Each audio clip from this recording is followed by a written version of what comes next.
काय केलं बाबा आमच्या छत्रपती शिवाजीराजांनी? लक्ष देऊ नाही का? सांगणं गरजेचं आहे. खऱ्या अर्थानं आज त्या ठिकाणी त्या निमित्तानं कीर्तन नाही, पण त्या दिवशीचा दिवस आहे. आणि मला सांगायचंय, हा देव्हाऱ्यातील देव ज्याच्यामुळे शिल्लक आहे ते म्हणजे माझे छत्रपती शिवाजीराजे. मग त्यांच्याबद्दल का सांगू नये आणि का बोलू नये बाबा? अहो, त्या ठिकाणी प्रत्येक आई बहिणीची किंकाळी बंद केली माझ्या राजानं. दिवसा ढवळ्या अब्रू लुटल्या जात होती. रांझाच्या पाटलाच्या हातून अपराध घडला. एका स्त्रीची दिवसा ढवळ्या अब्रू लुटल्या गेली. काय झालं? छत्रपती त्या बाईनं स्वतःचं अस्तित्व संपावं विहिरीत उडी घेतली. राजांना बातमी कळली. तळपाची आग मस्तकापर्यंत जाऊन पोहोचली. हाताच्या मुठी आवळल्या, कंड फुगले. रे ज्याचे हात माझ्या आईच्या पदरापर्यंत जातात, ज्याचे हात माझ्या बहिणीच्या पदरापर्यंत जातात, त्याला आत्ताच्या आत्ता पेश करा, जिंदा या मुर्दा. नुसते बोलले नाही, नुसते आश्वासन नाही दिले, अवघ्या समाजाच्या समोर रांझाच्या पाटलाचे हातपाय तोडले बाबा आमच्या छत्रपती शिवाजीराजांना. एवढा आदर होता एका स्त्रीचा. स्त्री नव्हे, ती एक मराठ्यांच्या देव्हाऱ्यातील एक ज्वलंत देवता आहे.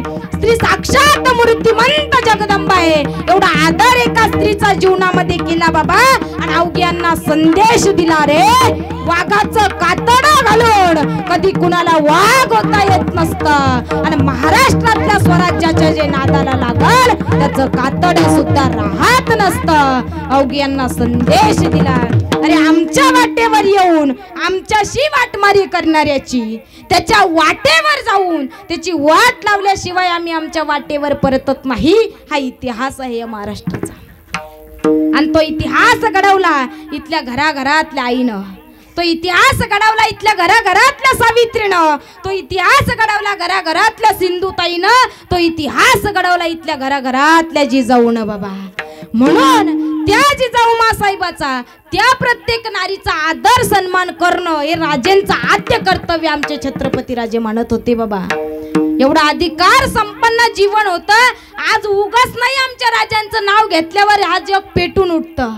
काय उठत असेल? मी तर सांगते बाबा, त्या काळी छत्रपती शिवाजीराजांना तसं पाहायचं झालं आयुष्य फार कमी मिळालं.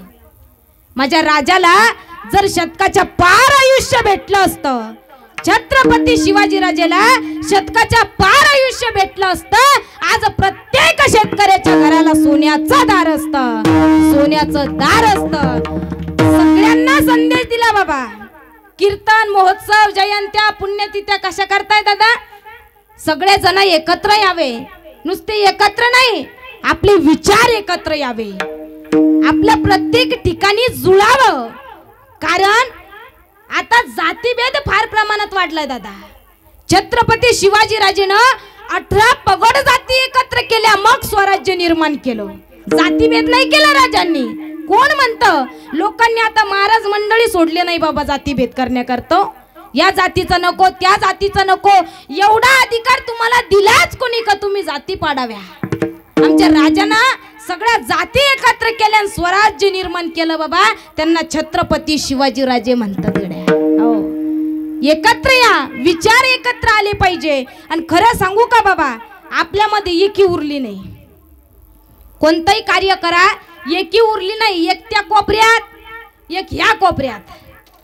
सांगू, पूरे विश्व में भगवा लहरा देते, पूरे विश्व में भगवा लहरा देते, एकता नहीं हम हिंदुओं में, वरना अयोध्या में तो क्या पाकिस्तान में भी राम मंदिर बना देते.